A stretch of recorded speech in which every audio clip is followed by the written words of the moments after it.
ஒரு பேனாவின் இருண்ட வாழ்க்கை. கையில் கேமரா, தோளில் பை, மனதில் 1000 கனவுகள், வயிற்றில் மட்டும் தீராத பசி. உண்மையை தேடி ஊர் ஊராக அலைகிறான். மற்றவர்களின் பிரச்சனையை உலகத்தின் முன் உறக்கச் சொல்கிறான். ஆனால் அவனுடைய பிரச்சனையை மட்டும் கேட்பதற்கு யாரும் இல்லை. செய்தி அனுப்பு, போட்டோ அனுப்பு, லைவ் போ என்று தினமும் கட்டளைகள் வரும். ஆனால் மாதம் முடிந்ததும் சம்பளம் என்று கேட்டால் அமைதி மட்டுமே பதிலாக வரும். வீட்டில் மனைவி கேட்பாள், இந்த மாதம் குழந்தைகளின் பள்ளி கட்டணம்? குழந்தை கேட்கும், அப்பா எனக்கு புதிய புத்தகம் வாங்கி தருவீர்களா? அந்த கேள்விகளுக்கு முன்னால் ஒரு பத்திரிகையாளரின் எல்லா வார்த்தைகளும் மௌனமாகி போகும்.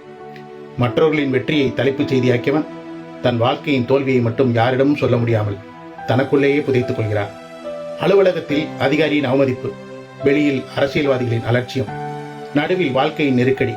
நீ பத்திரிகையாளன் தானே, எப்படியாவது சமாளித்துக் கொள் என்று உலகம் சொல்லிவிடுகிறது. ஆனால் யாரும் கேட்பதில்லை நீ எப்படி வாழ்கிறாய் என்று. செய்திக்காக ஓடும் கால்கள் ஒரு நாள் சோர்ந்து போகலாம்.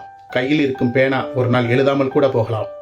ஆனால் அவன் மனதில் இருக்கும் உண்மையை எழுத வேண்டும் என்ற நெருப்பு மட்டும் அவ்வளவு எளிதில் அணையாது. ஏனென்றால் அவன் செய்தியை மட்டும் எழுதவில்லை, தன் குடும்பத்தின் எதிர்காலத்தையும் தன் வழியோடு சேர்த்து எழுதுகிறான். சம்பளம் இல்லாமல் வேலை செய்வது தியாகம் அல்ல. அதை பயன்படுத்தி கொண்டு ஒரு மனிதனின் உழைப்பை மதிக்காமல் இருப்பதுதான் சமூகத்தின் மிகப்பெரிய அநீதி. மற்றவர்களின் குரலாக நிற்கும் ஒவ்வொரு பத்திரிகையாளனுக்கும் அவனுடைய குரலை கேட்கும் ஒரு சமூகம் தேவை. அவன் கேட்பது சலுகை அல்ல, அவனுடைய உழைப்புக்கான நியாயமான மரியாதை. உண்மையாக உழைக்கும் அனைத்து பத்திரிகையாளர்களுக்கும் இந்த கவிதை சமர்ப்பணம்.